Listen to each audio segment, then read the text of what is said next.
Silakan.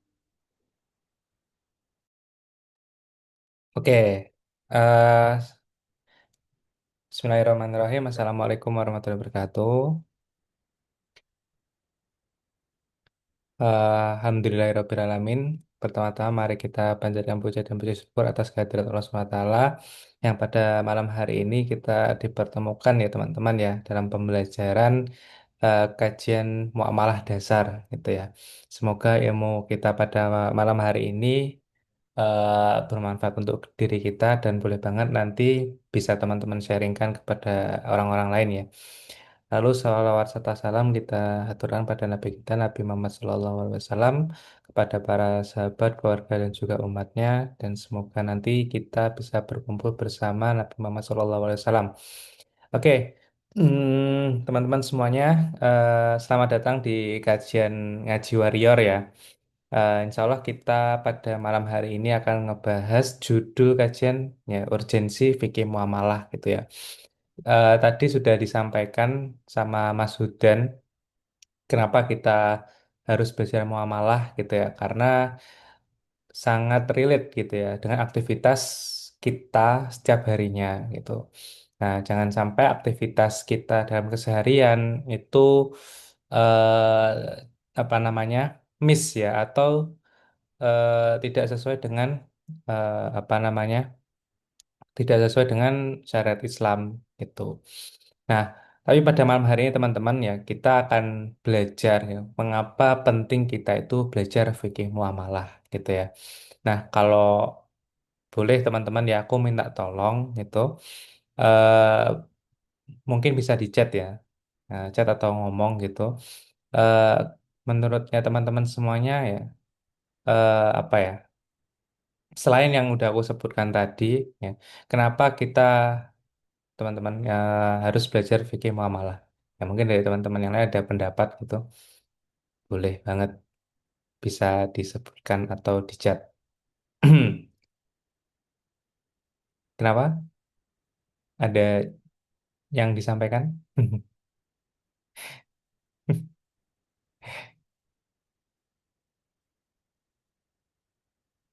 Oke, masih ngetik ya mungkin ya. Oke, teman-teman semuanya, kita pada malam hari ini insya Allah belajar bareng ya. Sesinya itu bukan sesi yang kajian banget gitu, karena aku juga belajar gitu. Dan Alhamdulillah kesempatan tahun ini itu saya bisa belajar di Core Isaac. Nah, Core Isaac itu Center of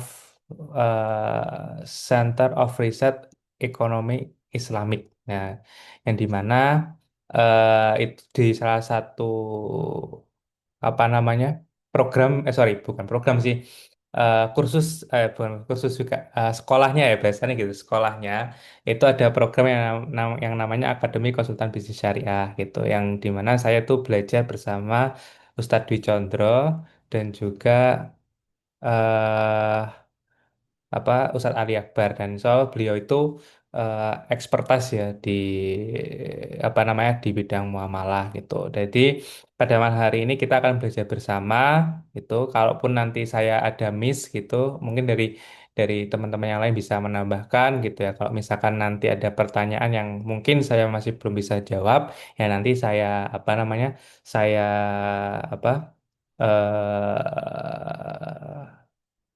tang apa saya simpan dulu gitu yang nanti saya coba tanyakan kepada para guru-guru saya gitu ya teman-teman ya. Oke, tadi ada yang sudah chat ya. Alasannya kenapa? Karena setiap hari interaksi dalam urusan duniawi. Nah, itu salah satunya. Gitu ya. Oke, kita langsung bahas saja di materi teman-teman ya. Kenapa kita harus belajar muamalah teman-teman ya? Ya, karena teman-teman ya, yang pertama, kelalaian manusia pada muamalah gitu ya. Kita dalam aktivitas keseharian ya, mungkin kalau teman-teman rasa gitu ya, kita pengennya itu dapat banyak, dapat banyak gitu ya. Pengen untung, untung, untung, untung gitu toh ya. Tapi kadang kita nggak memikirkan sebenarnya cara saya itu mendapatkan harta itu sudah benar atau belum gitu ya. Pengennya ya banyak pengennya sing untungnya banyak, tapi ya cara kita mendapat keuntungan ataupun mendapatkan harta yang banyak itu udah benar atau belum. Nah, gitu. Dan yang kedua teman-teman ya, hisab terhadap harta di akhirat gitu ya. Nah, itu nanti akan dipertanggungjawabkan juga itu sama Allah SWT dari mana kita dapat dan juga kita keluarkan itu untuk apa gitu. Nah, lalu yang ketiga teman-teman ya pertanggungjawaban harta di akhirat gitu ya.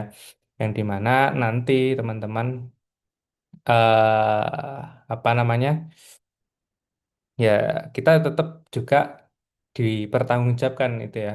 Harta yang sudah kita dapatkan itu dengan cara yang benar atau salah gitu.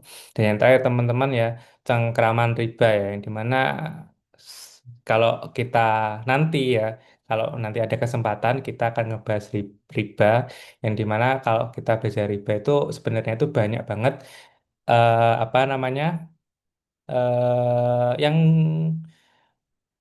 banyak yang kita nggak sadari, padahal itu bisa bisa terjadi riba gitu. Makanya ya nantilah, nanti kalau ada kesempatan kita akan bahas gitu ya. Jadi kita mulai dulu yang pertama teman-teman ya, kelalaian manusia ya, kelalaian manusia terhadap muamalah itu sendiri gitu ya. Jadi di sini ada satu dalil yang dimana yakti ala nasi zamanu la yubalil mar'umah akhoda minhu aminal halali aminal haromi ya, akan datang pada manusia suatu zaman teman-teman ya, ketika seseorang tidak peduli lagi akan apa yang diambil, apakah dari yang halal ataukah yang haram gitu ya.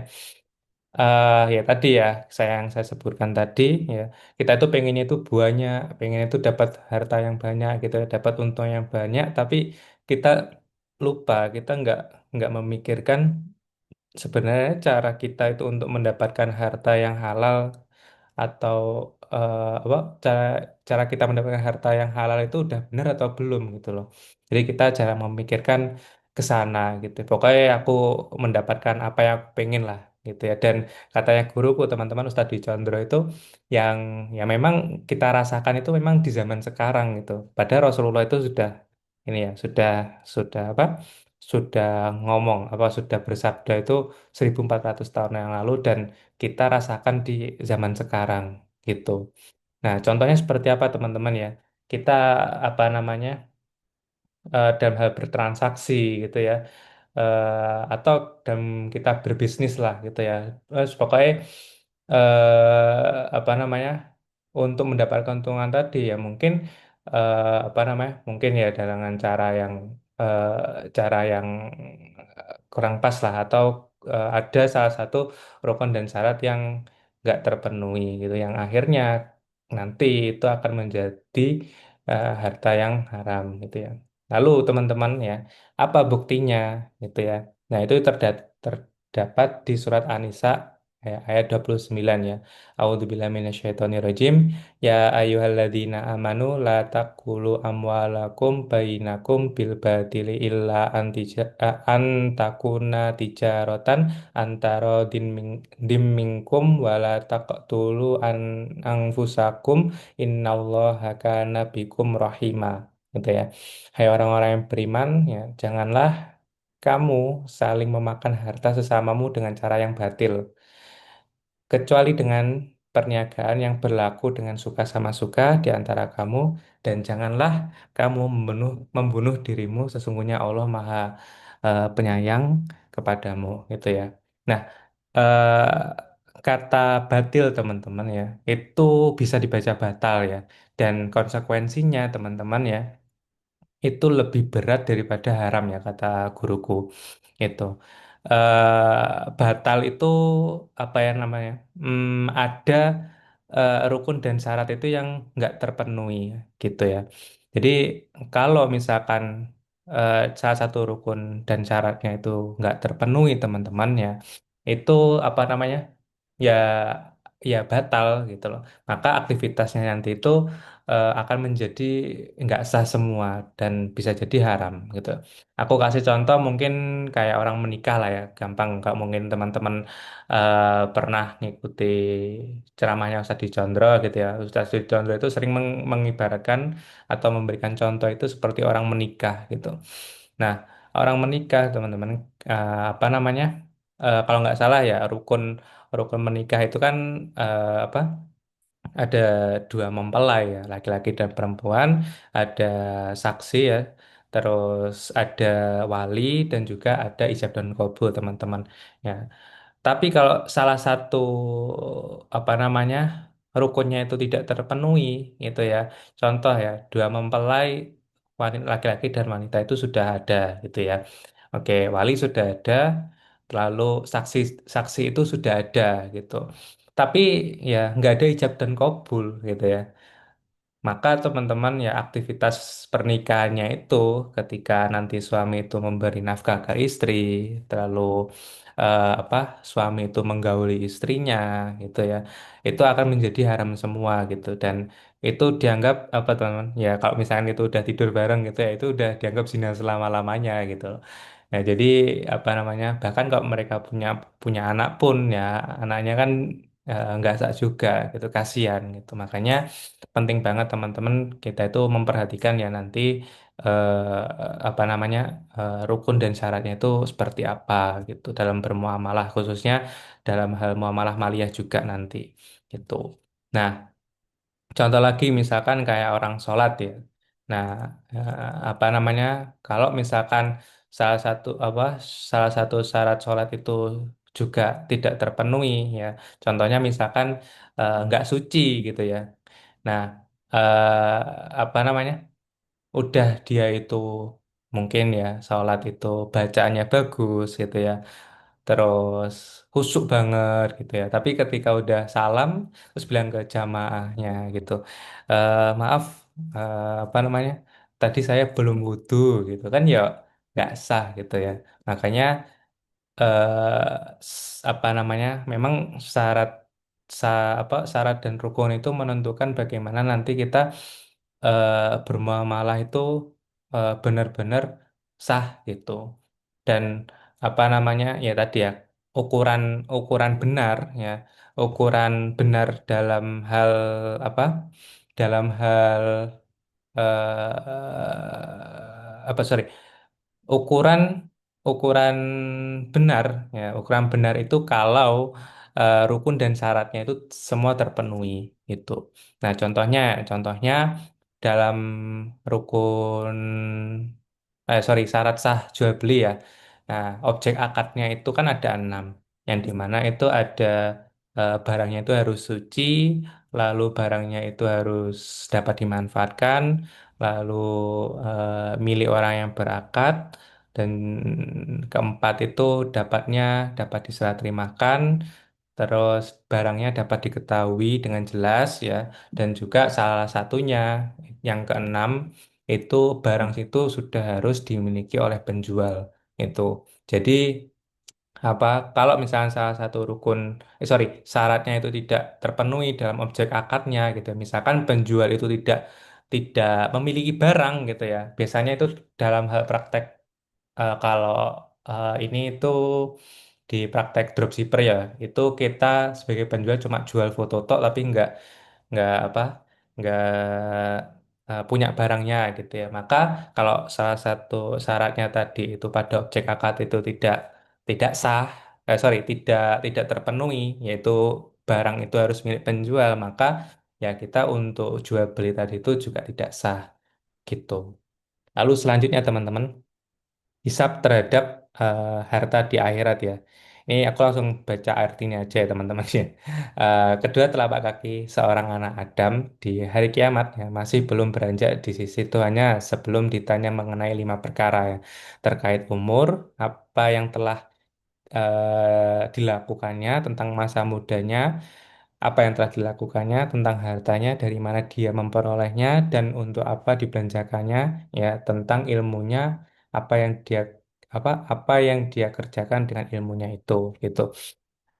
Sebenarnya kalau kita lihat teman-teman pertanyaan ini kan ada empat ya, terkait umur, masa muda, harta, dan juga ilmu itu. Tapi apa namanya khusus harta itu ada dua teman-teman ya. Jadi totalnya lima pertanyaan. Nah, khusus untuk pada harta itu apa namanya?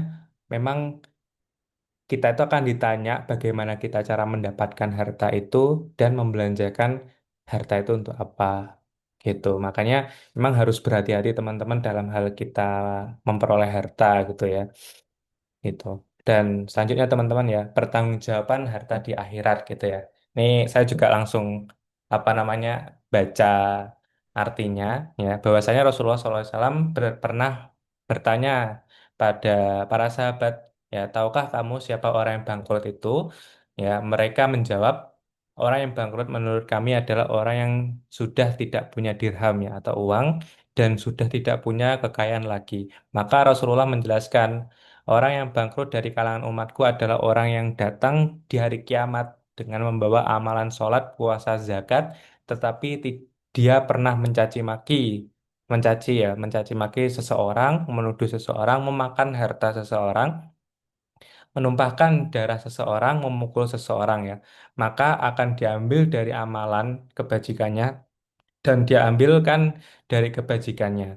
Maka apabila telah habis ya, habis amalan kebajikannya, ya, padahal belum selesai urusannya, maka akan diambilkan amalan kesalahan-kesalahan atau dosa-dosa mereka, kemudian diberikan kepadanya, ya, kemudian orang itu dilemparkan ke dalam api neraka.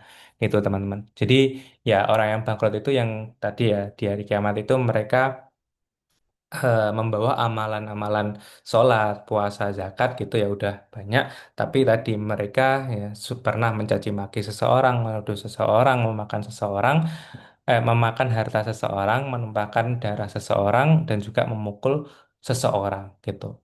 Makanya kalau misalkan tadi ya, misalkan sholat tadi, kita udah punya amalan sholat itu banyak, kita kumpulin banyak gitu ya, tapi kita ada itu tadi pernah mencaci dan sebagainya, termasuk memakan harta yang salah gitu ya, dengan cara yang salah, ya nanti amalan sholat itu akan apa namanya ya diberikan kepada orang yang tadi bahasanya apa ya terzolimi gitu ya.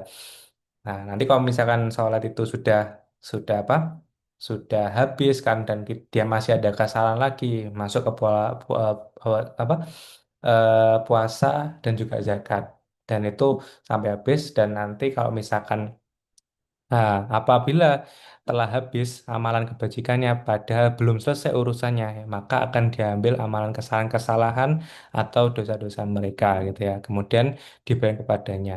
Ya, kemudian orang itu dilemparkan ke api neraka gitu teman-teman. Nah, dan apa namanya ya kita tahu teman-teman ya bahwasanya 90% ya aktivitas kita ya sebagai manusia itu kan bermuamalah ya teman-teman ya. Dan kalau misalnya kita bermuamalah teman-teman ya tanpa adanya ilmu ya ya itu akan tertolak gitu ya. Nah, ini salah satu dalilnya ya qala Rasulullah sallallahu alaihi wasallam man amila amalan laisa alaihi amruna fahuwa raddun gitu ya. Barang siapa yang mengerjakan sebuah amalan yang tidak terdapat padanya perintah kami, maka amalan tersebut tertolak gitu ya. Meskipun meskipun ya kita berjualan gitu ya. Oke, kita berjualan. Contohnya kalau aku kan apa namanya toko bangunan gitu ya. Oke, aku selama ini mungkin sebelum belajar muamalah itu ya wis aku apa namanya berjualan aja gitu. Aku punya barangnya dan sebagainya gitu. Nah, tapi setelah belajar muamalah, oh ternyata rukunnya gini-gini ya. Dan aku barusan tahu juga ya salah satu sorry, syaratnya tadi yang objek akadnya itu penjual harus harus apa memiliki barang gitu ya. Dan aku sudah miliki barang tuh itu. Tapi itu kebetulan benar gitu ya.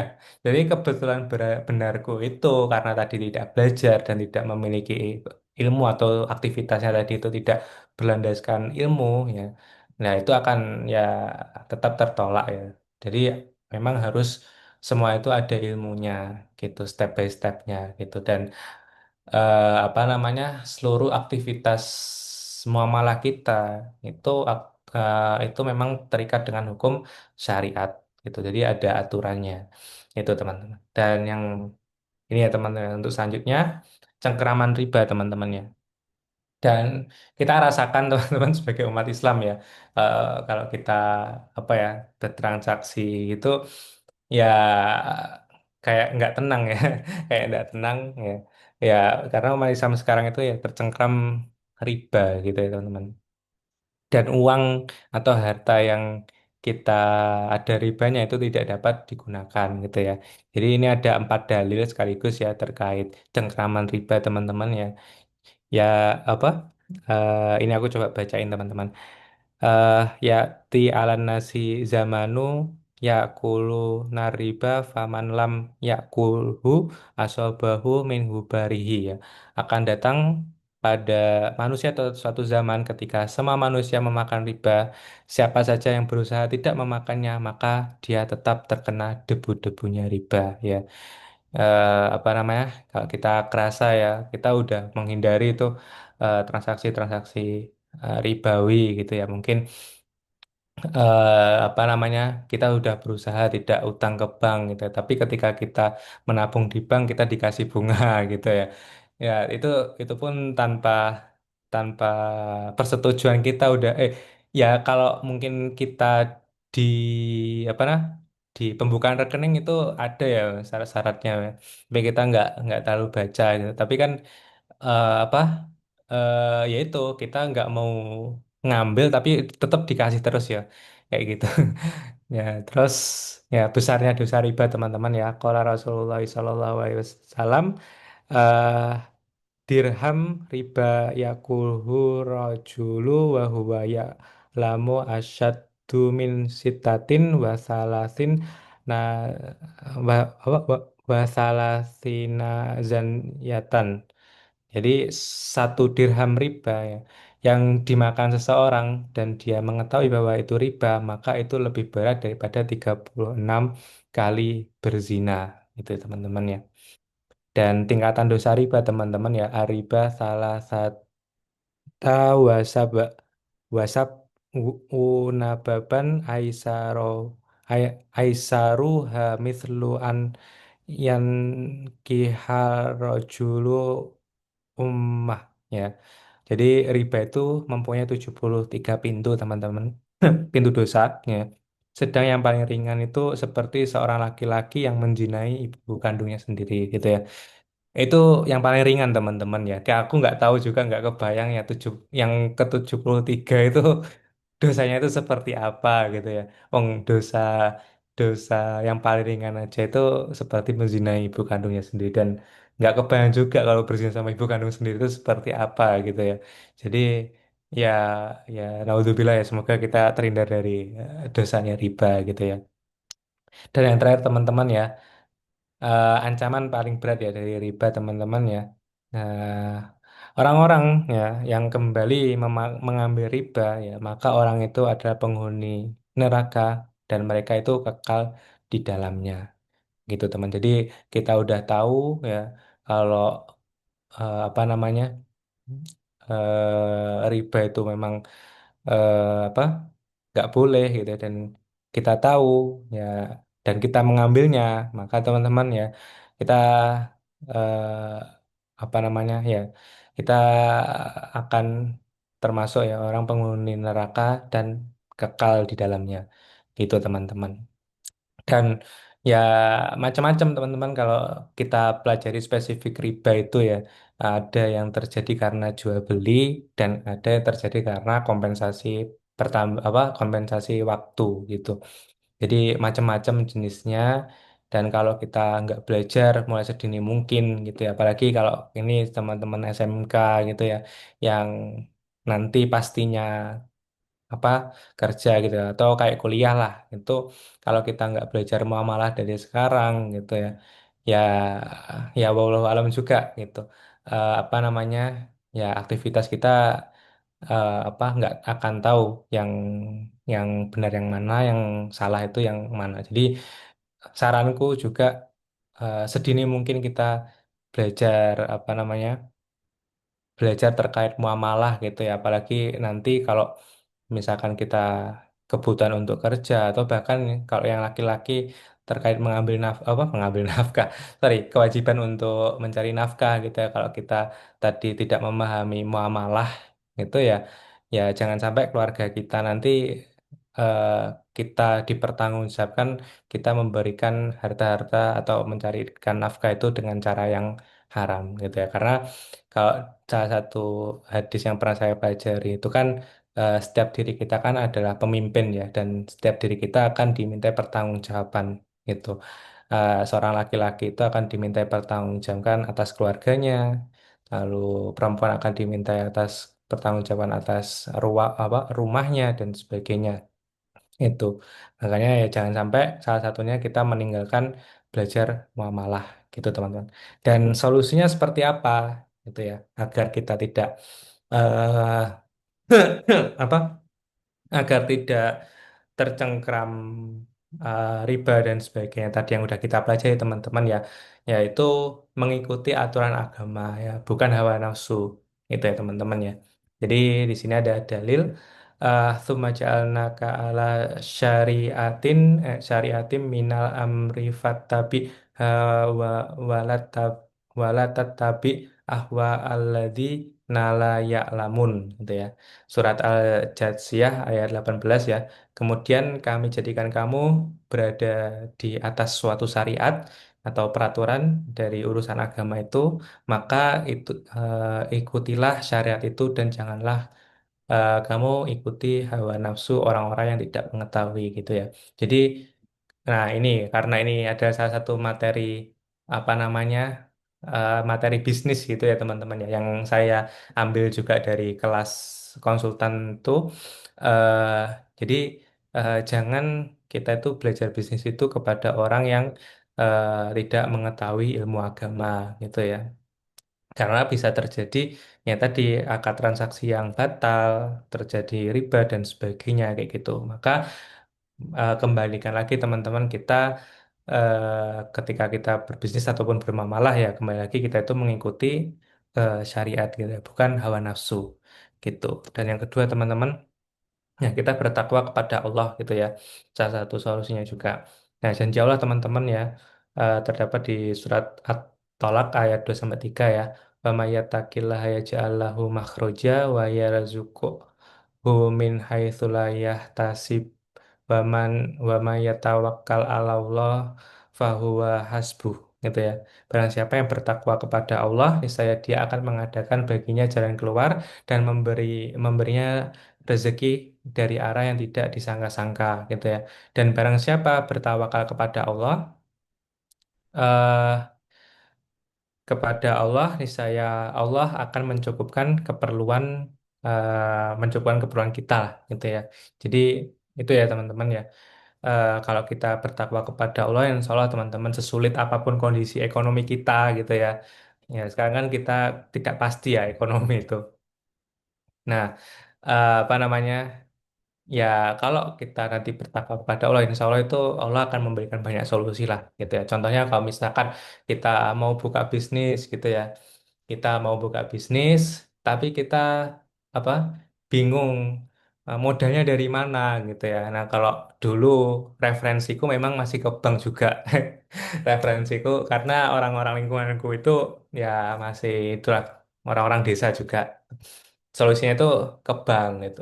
Tapi setelah belajar muamalah, oh ternyata Islam itu memberikan solusi alternatif.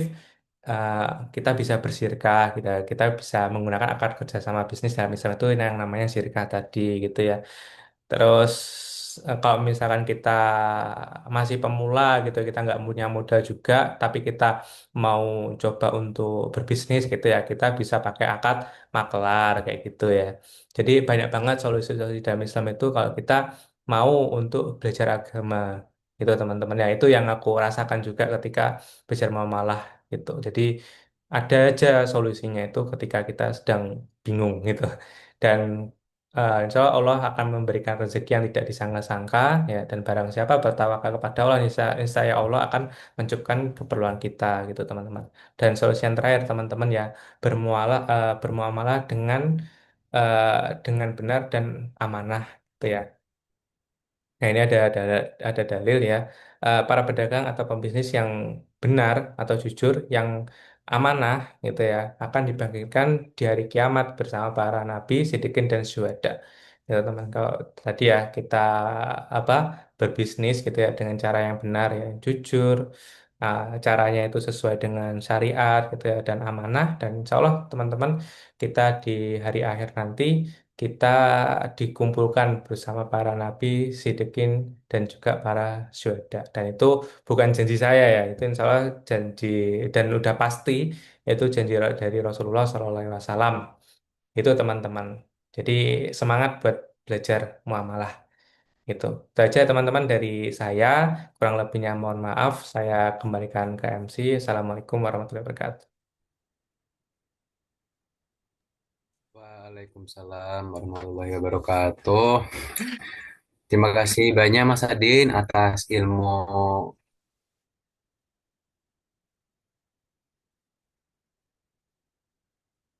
Kadang kita tuh ngerasa kayak ya udah jual beli tinggal jual beli, beli motor kredit gak ada masalah. Ternyata serem banget ya dampak yang bisa kita alami kalau semisal kita sembarangan gitu. Mungkin nggak sekarang, tapi di akhirat, waduh, berat tuh. Nah, setelah mendengarkan semua dari ilmu yang diberikan oleh Kadin, kita langsung aja masuk ke sesi tanya jawab. Jadi kalau ada yang mau bertanya bisa langsung tulis bisa langsung open mic. Cuman kalau semisal malu-malu atau kondisi tidak memungkinkan untuk open mic, bisa langsung tulis di kolom chat. Jangan malu-malu, siapa tahu pertanyaan kalian juga mewakili penasaran dan pertanyaan dari teman-teman yang lain. Ayo, monggo dipersilahkan. Oke, ini ada dua pertanyaan dari Mas Bara ya. Apa hukumnya kripto dan trading? Dan yang kedua, pandangan terkait mata uang digital yang akan dikeluarkan oleh negara. Oke. Jujur teman-teman, kalau saya ini untuk belajar terkait kripto dan trading itu masih belum ini ya, masih belum lengkap gitu. Nanti saya kasih videonya Ustadz Dicondro aja ya terkait pembahasan kripto ataupun trading gitu. Tapi yang saya singkatnya untuk pembahasan kripto dan trading itu, kalau saya pernah dengar memang kripto itu tidak sah untuk dijadikan mata apa mata uang ya gitu, dan itu nanti terjadi hukum haram juga gitu. Tapi nanti untuk penjelasannya insya Allah nanti kalau teman-teman mau cari di YouTube itu banyak ya Mas Bara. Jadi kalau saya masih belum mempelajari sedalam itu untuk kripto dan juga trading. Nanti teman-teman bisa searching aja kripto, Ustadz Dicondro. Itu insya Allah udah dibahas 4 bulan atau 5 bulan yang lalu itu sama beliau. Gitu ya Mas Bara. Terkait mata uang digital yang akan dikeluarkan oleh negara. Nah, ini saya juga masih belum update ya terkait ini, dan apa namanya di kelas kayak masih belum apa namanya belum ada update ini. Ini tahun kapan nih Mas ya kalau apa update-nya itu? Nah, itu nanti insya Allah kalau teman-teman ada pertanyaan yang belum saya jawab, insya Allah nanti saya akan tanyakan ke guru-guru saya ya. Gitu. Oke, sekarang banyak yang bikin live di Shopee ya, istilah affiliate. Nah, itu bagaimana hukumnya ya? eh Kalau affiliate itu, kalau ini ya, Ustadz, kalau dari yang saya pelajari itu. Tapi kalau untuk faktanya yang di Shopee itu juga saya masih belum tahu seperti apa karena saya juga masih belajar gitu. Tapi kalau kita mau berafiliat teman-teman, ini saya arahkan aja untuk ke akadnya ya. Jadi teman-teman nanti itu bisa mempelajari yang namanya akad jualah atau sayembara ya, yang dimana nanti sayembara itu kayak kita apa namanya? Kita contohnya ya, barang siapa yang bisa menjual barang saya, ya, barang saya misalkan motor saya dengan spesifikasi sekian, maka nanti akan mendapatkan uang senilai 500.000 gitu. Jadi jualah itu kalau kita kembali lagi kepada definisi syar'inya ya, jalatu itu kan al jalatu hiyal tizamu iwadin maklumin ala amalin muayyanin maklumin ya gitu ya. Jadi jalah itu adalah suatu janji memberikan kompensasi harta atau materi yang tertentu untuk satu perbuatan atau jasa tertentu gitu.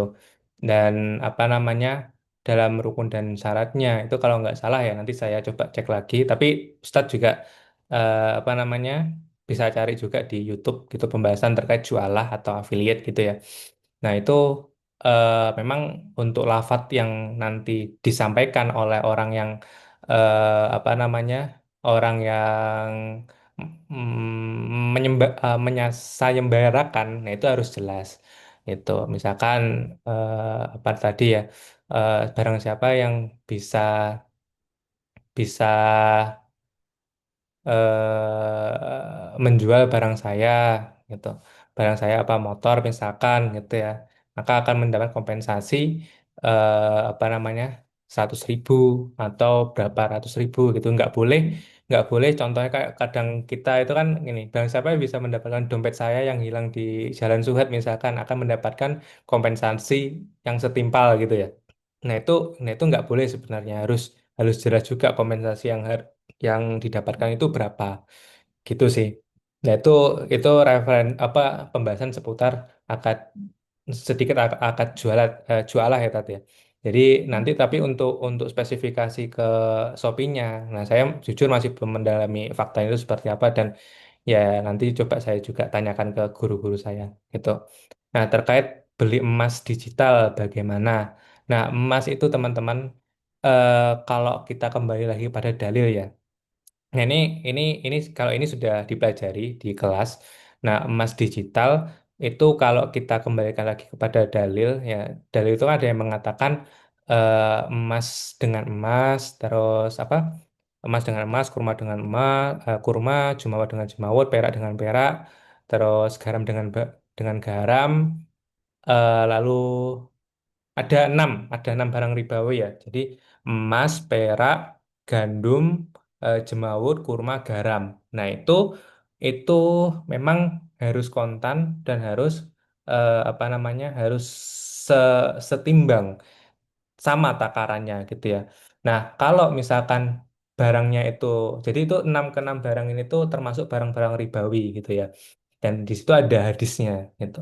Nah, kalau misalkan barang-barang ribawinya itu senilai gitu ya, senilai sorry, sejenis gitu ya, emas dengan emas gitu ya, perak dengan perak. Nah, kayak gitu itu harus harus setimbang, ah, se apa senilai gitu ya. Nggak boleh kalau kita tukar emas dengan emas, misalkan emas yang kita tukarkan emas kita 5 gram, lalu lalu apa namanya di di apa 5 gram emas kita 5 gram terus habis itu ditukar 6 gram, nah itu bisa kena riba, namanya riba fadl gitu. Karena terjadi tambahan tambahan ketika jual beli gitu. Nah tapi terkait emas dan eh, emas digital ini singkatnya ya itu memang harus kontan gitu untuk emas dan perak ya karena nggak ada dalil yang mengecualikan gitu kalau kalau online atau digital ya atau tidak kontan gitu. Nah khusus barang-barang ribawi makanan kayak apa jemawut, terus kurma, garam, sama satu lagi apa apa kurma, gandum, garam, jemawut. Nah itu ada dalil yang mengecualikan terkait itu. Nah, jadi kalau keempat bayar ribawi itu memang boleh dikreditkan dan juga di-online-kan, tapi dengan syarat-syarat tertentu ya. Tapi kalau emas dan perak dan juga uang ya, itu mutlak itu nggak ada dalil yang mengecualikan gitu ya. Nggak ada dalil yang mengecualikan terkait emas, perak dan juga uang gitu. Jadi memang itu harus kontan ketika kita beli gitu sih. Nah, terus bagaimana dengan kemarin itu sempat di kelas itu pembahasan bagaimana terkait apa fatwa MUI gitu terkait apa emas digital gitu ya. Nah, itu kalau teman-teman tak sarankan juga bisa lihat di YouTube aja terkait pembahasan itu. Ada yang menanyakan seperti itu. Tapi singkatnya, memang kalau dilihat sudut pandangnya aja ya dari MUI itu apa namanya ini memang emas dan perak itu bukan sudah nggak dianggap lagi alat komoditas gitu loh. Eh, iya ya kalau nggak salah. Nah kayak gitu. Jadi apa namanya? Jadi karena itu udah nggak bukan barang yang buat ditransaksi lagi, maka kayak emas digital itu akhirnya boleh gitu. Singkatnya seperti itu ya. Tapi nanti spesifikannya atau nanti ada yang perlu di apa namanya dipastikan lagi nanti ada pembahasan terkait jual beli emas secara kredit itu ada terkait pembahasan Ustadz Condro itu banyak banget di YouTube. Itu Mas Aan ya terkait emas digital. Jadi karena nggak ada dalil yang mengecualikan terkait emas dan juga perak, maka itu kita tetap mengambil dalil yang umum gitu. Dan dalil yang umum itu memang harus kontan untuk jual beli emas gitu. Lalu apa hukum beli barang satu bal dengan isi random ya? Biasanya akan dijual lagi untuk thrifting gitu ya. eh Kalau ini itu kalau isinya jumlahnya itu juga. Tapi kalau sudah di di apa namanya satu bal itu apa namanya dengan isi random ya tapi ya. Nah itu coba nanti aku tanyain lagi Mas Alam ya. Nah, kalau kalau kayak gini tuh apakah termasuk harus diketahui dulu atau enggak gitu apa spesifiknya kayak gitu sih. Nah, nanti nanti mungkin next pertemuan gitu kalau teman-teman masih mengikuti apa namanya untuk jawab jawabannya nanti bisa aku sampaikan juga insya Allah gitu ya. Oke, apakah apakah dijelaskan kelas saya kenapa harus kontan ya? Apakah jika tidak kontan ada yang dirugikan? Nah itu ini kita kita berdasarkan dalil tadi ya, Mas. Jadi kalau kita buka dalil terkait barang ribawi gitu ya, itu memang apa namanya kalau itu sejenis maka itu harus senilai dan kontan. Itu termasuk juga tadi emas itu karena tidak ada dalil yang mengecualikan ya terkait emas dan juga perak itu bisa bisa kredit ataupun online gitu karena keempat barang ribawi itu ada dalil yang mengecualikan gitu dan syarat-syaratnya itu harus menggunakan akad salam harus ada apa harus ada jaminan gitu ya ada dan itu bisa saling percaya dan itu nanti harus dilihat kondisinya seperti apa gitu. Nah, kalau kalau apa namanya terkait itu, nah kenapa harus kontan ya? Karena nggak ada dalil yang apa namanya mengecualikan tadi, yang membolehkan itu emas dan juga perak itu eh, apa harus bisa online atau bisa kredit gitu. Jadi apa namanya karena dalil itu umum, maka apa namanya harus kembali lagi kepada keumumannya gitu terkait emas dan juga perak gitu sih. Jadi itu apa namanya alasannya gitu dan tadi ya ketika kita apa namanya kalaupun tidak kontan itu termasuk riba riba apa ya kemarin istilah Imam Syafi'i itu riba ribayat ya kalau nggak salah jadi karena tidak kontan tadi kalau nggak salah ya ribayat atau apa nanti coba saya pastikan nah itu karena tidak kontannya tadi itu nah itu termasuk ribayat gitu gitu sih Mas Aan ya semoga menjawab ya nanti kalaupun nanti perlu pembahasan-pembahasan yang lebih memang dipastikan lagi bisa insya Allah di YouTube itu banyak terkait pembahasan jual beli emas secara kredit gitu aja sih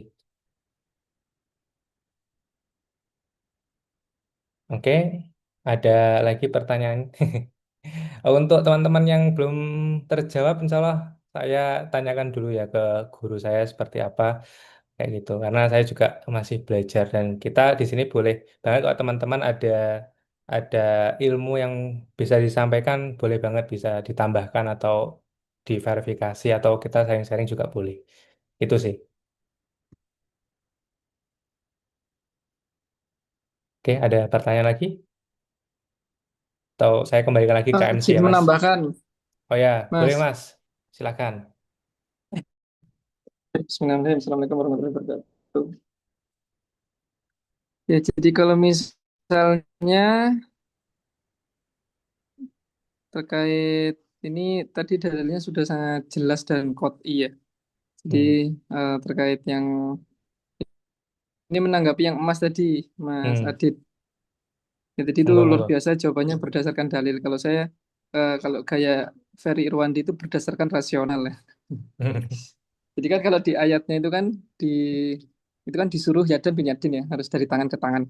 Itu memang hukum asal atau hukum dasarnya dari apa fikih muamalah atau perbuatan itu kan harus terikat hukum syara. Nah, hukum syaraknya mensyaratkan tadi kalau misalnya perbuatan itu terikat terikat dengan hukum syarak atau syariat, tapi kalau misalnya barang itu apa ibahah ya boleh kecuali ada yang mengharamkan. Nah, emas ini kan barangnya. Nah, tapi dikecualikan dengan barang ribawi tadi gitu. Sedangkan kalau misalnya perbuatannya kan jual belinya, maka terikatnya dengan hukum syara. Nah, aktivitas jual beli ini adalah aktivitas emas ini berarti berhubungan dengan hukum barang ribawi, berarti kan harus yadan bin yadin, tangan ke tangan. Nah, kalau misalnya dirasionalkan, maka kemudian kenapa kok harus dari tangan ke tangan? Maka itu fisiknya itu harus jelas gitu. Nah, sehingga rukunnya tadi itu kan ada kalau ketemu itu kalau COD bahasa sekarang itu harus pertama harus ada pembeli, yang kedua harus ada penjual, yang ketiga harus ada barangnya dan barangnya itu harus nyata ya, dan dipastikan itu asli. Jadi fasadnya itu ada, fisiknya ada. Maka kemudian kenapa kok harus ketemu dari tangan ke tangan?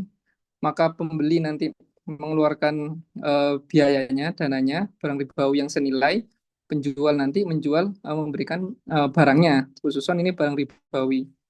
Nah, maka kemudian kenapa kok nggak boleh online aja nggak boleh gitu kan? Apalagi beli yang digital gitu. Kenapa kok online nggak boleh? Karena tidak ada di situ barang fisiknya atau nyatanya. Pada faktanya di lapangan nanti bisa saja tidak dikirim, sedangkan pembeli sudah mengeluarkan uang itu yang pertama. Kalau misalnya mau online, maka kemudian bisa diwakilkan atau dijaminkan tadi kan ada wakalah kan.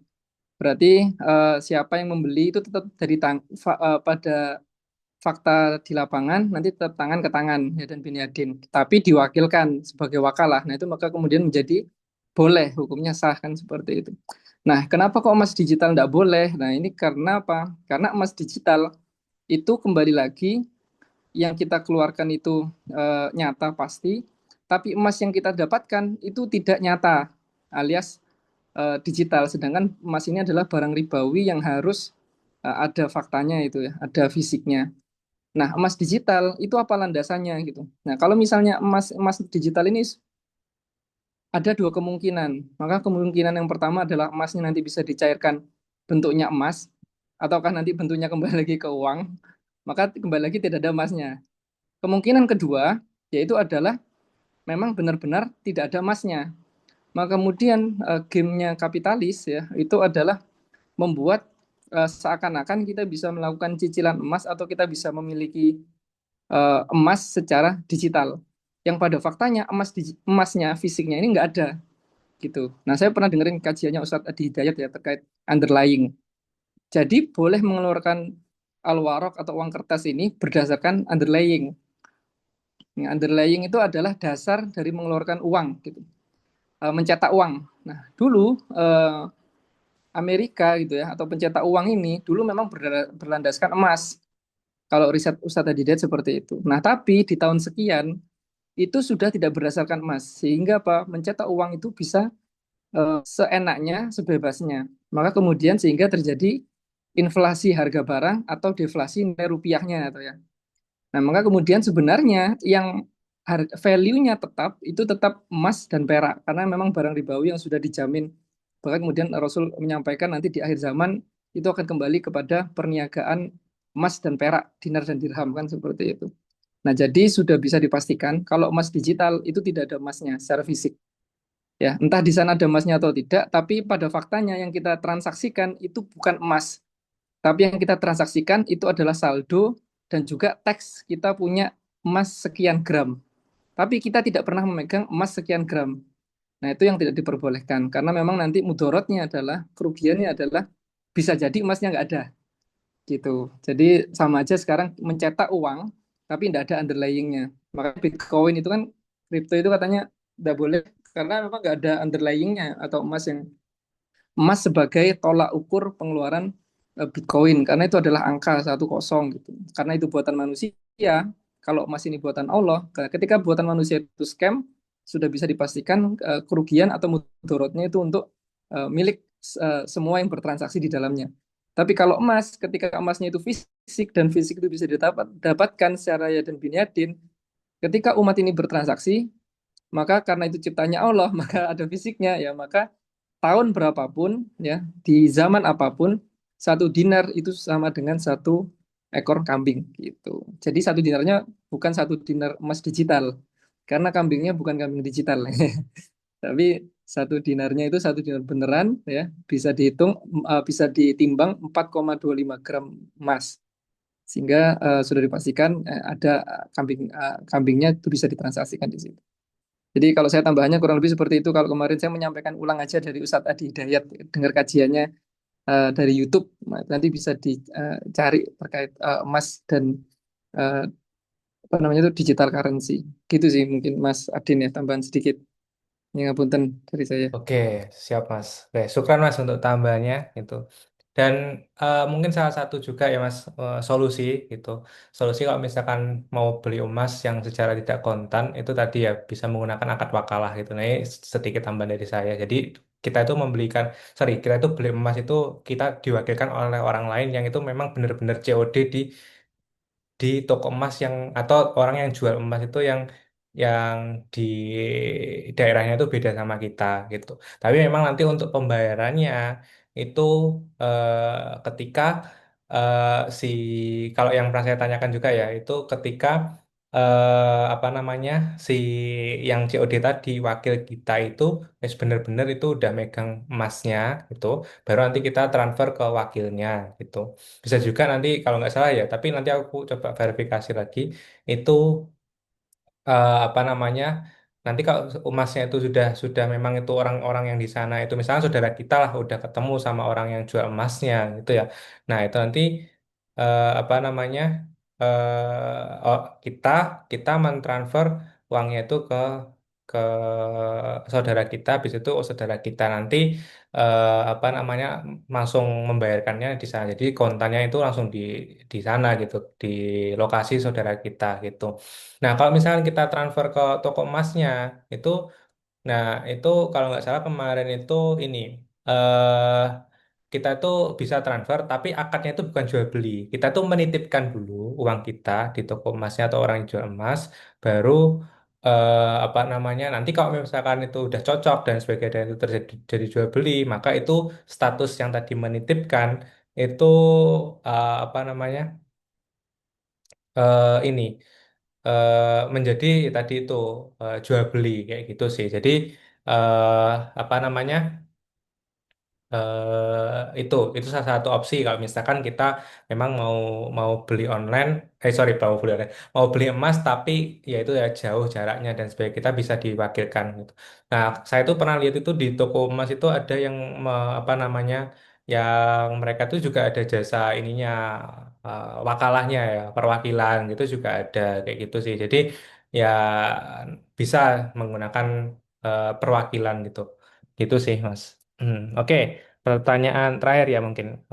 Apakah dibolehkan mengambil hutang riba dengan alasan darurat? Nah, darurat itu darurat itu kalau nggak salah ya, itu syaratnya itu harus memang terancam mau meninggal ya Mas Bara ya. Atau gimana Mas? Nah, kalau misalkan kalau Betul. kalau nggak kalau Darurat nggak itu men- ancamannya nyawa.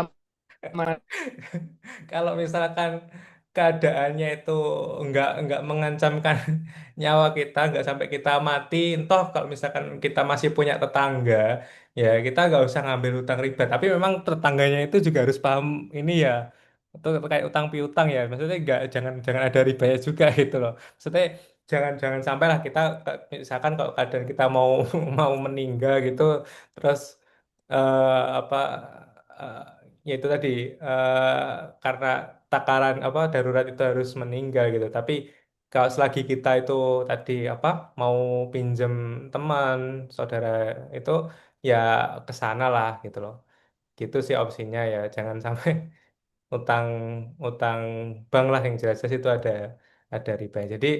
Eh, jadi memang ya kayaknya sih ya itu memang apa namanya memang nggak bisa Mas kalau misalnya kita terpaksa banget ngutang riba dengan alasan darurat. Apa ya harus memang daruratnya itu memang yang harus mengancam nyawa sih seharusnya ya. Jadi kalau misalnya itu tidak mengancam nyawa sih eh ya masih ada opsi-opsi yang lain lah kayak gitu kalau kita mau berhutang. Gitu sih Izin walau alam ya. bertanya, Oh, Mas, izin bertanya Mas Mas. Yudan, monggo-monggo. Berarti contoh kasusnya kalau yang bersangkutan dengan nyawa nih, semisal kayak eh, ada keluarga nih, salah satu anggota keluarga tiba-tiba sakit dan udah gak ada harta yang bisa dijual dan butuh dana benar-benar darurat banget. Karena kan kita tahu sistem Hmm, kesehatan di Indonesia tuh gimana kan. Jadi semisal hmm, kayak benar-benar butuh duit banget, kalau nggak bayar hmm, telat penanganan bisa meninggal. Nah hmm, ini kalau semisal hmm. harus ngambil utang riba ini nggak apa-apa berarti. Ya kan masih ada saudara keluarganya juga, Mas. Kalau Kan semisal saudaranya gak ada yang mau minjemin gitu, bener-bener dia satu-satunya jalan cuman utang gitu, gimana? Riba gitu satu-satunya jalan. ya mau Mas Bara, Mas. Tapi nanti ya gimana Mas Bara? Atau ada tambahan nggak, Mas? Eh, Udah, Mas. Jadi gini, itu pembahasannya itu kan terkait ini kan apa namanya itu kebutuhan pokok. Keberapa kok? Jadi kalau misalnya kebutuhan pokok itu levelnya itu adalah misalnya nih misalnya ini pembahasan pertama ini untuk makan gitu ya. Nah, sampai benar-benar nggak bisa makan sampai mau mati, nah itu baru boleh mengambil sesuatu yang diharamkan. Nah, maka kemudian itu bersifat darurat kan seperti itu. Karena kalau misalnya itu nggak bisa makan, maka solusinya itu bisa minta gitu. Itu menjadi kewajiban malahan.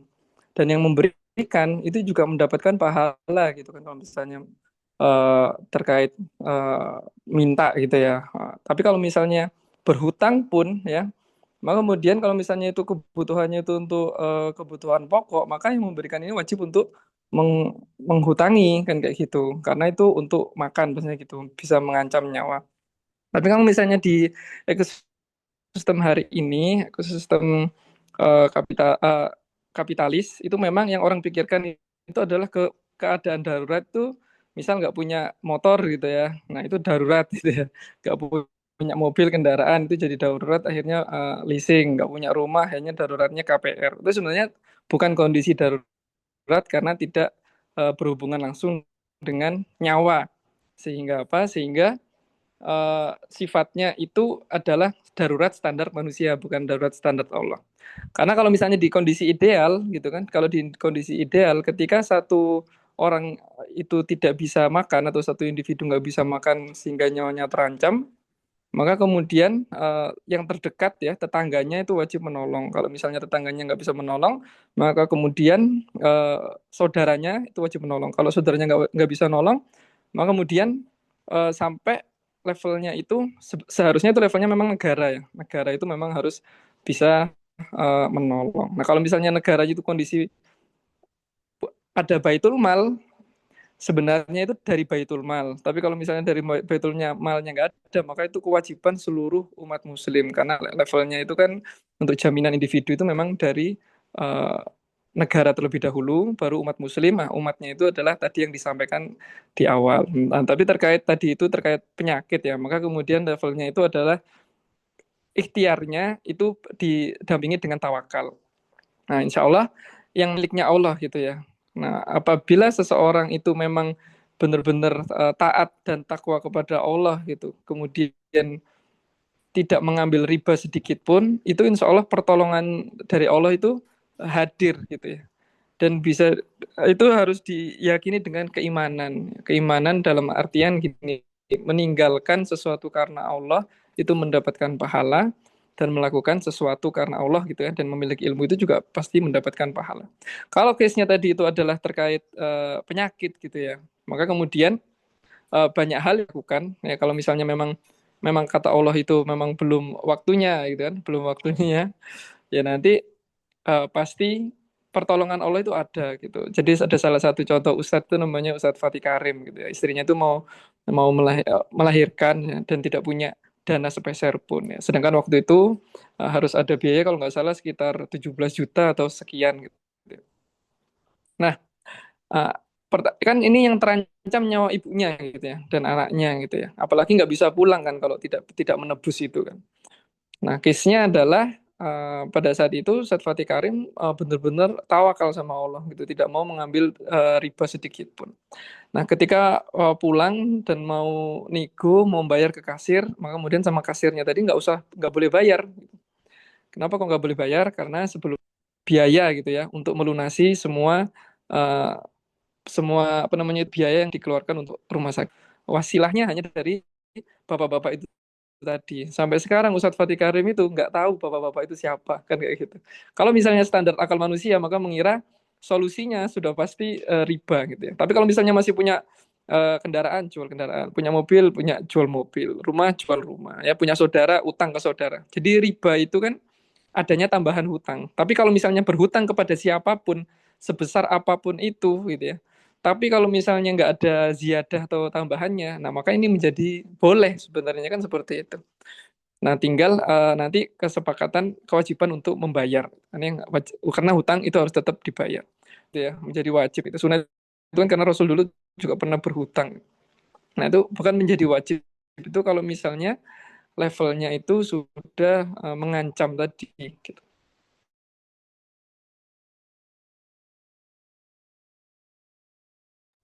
Sebenarnya memang negara gitu memberikan fasilitas rumah sakit gratis. Tapi kalau misalnya negaranya tidak mumpuni dalam mengurus masyarakat atau rakyat atau umat ini, maka sesama Muslim itu sudah Kiai kita itu Ustadz Hasbi ya, Kiai Hasbi itu ada kebutuhan biaya operasi ya. Bahkan beliau itu tidak punya dana spesial pun gitu. Nah, ketika di-sharingkan dengan sesama pengusaha Muslim gitu kan, bukan saudara bukan apa namanya itu ya bukan saudara kandung atau bukan siapa-siapa ya tapi sesama muslim saja jamaah maka kemudian dana itu ada dan biaya operasi tersebut bisa tuntas gitu itu tentu dengan pertolongan Allah maka levelnya adalah di sini keimanan dan tawakal kita yang harus yang akan diuji gitu karena semakin tinggi